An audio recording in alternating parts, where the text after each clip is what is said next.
Ni justesse ni erreur. Wang Po disait dans l'un de mes récents enseignements, lorsque l'esprit naît, 1000 choses naissent, lorsque l'esprit meurt, 1000 choses s'éteignent avec lui.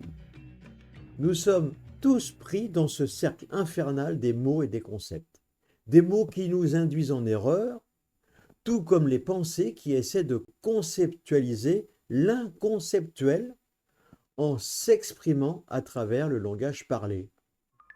Par exemple, je ne pense pas franchement que les Chinois puissent comprendre ce que je dis en ce moment même s'ils ne comprennent pas le français.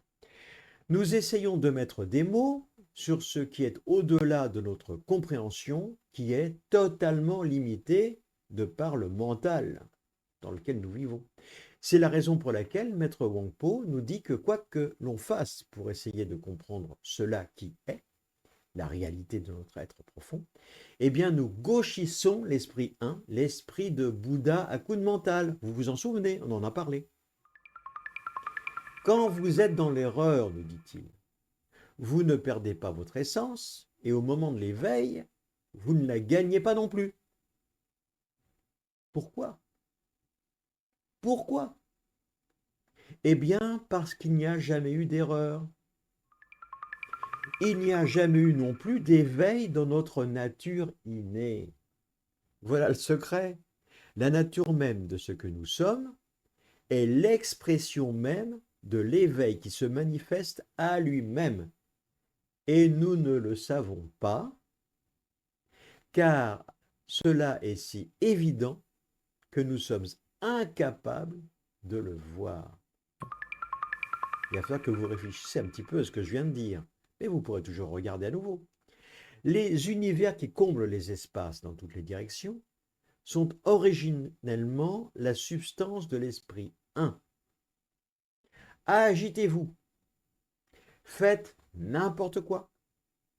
Jamais, nous dit-il, vous ne pourrez quitter le ciel, le Tao, l'univers duquel vous faites partie, l'univers que vous êtes. Le ciel n'est ni grand ni petit, rien n'en découle.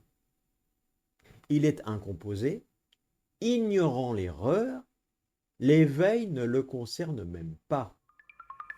Voyez-le en toute clarté, il n'y a rien, ni personne, ni Bouddha, rien qui en ait la moindre mesure.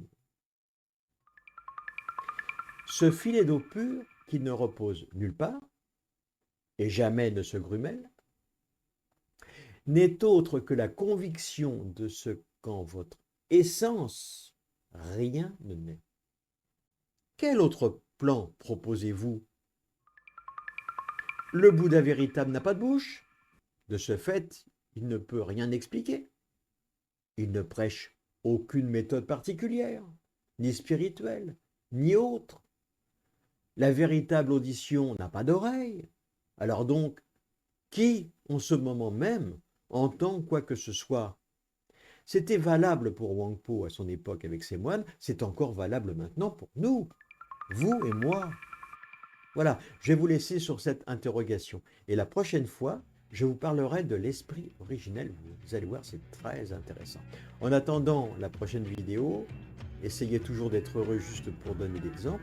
Et puis, n'oubliez pas également de me retrouver sur le site calameo.com afin de retrouver ces enseignements. Dans la rubrique auteur, vous tapez simplement mon nom, Félix Pellens. À la prochaine.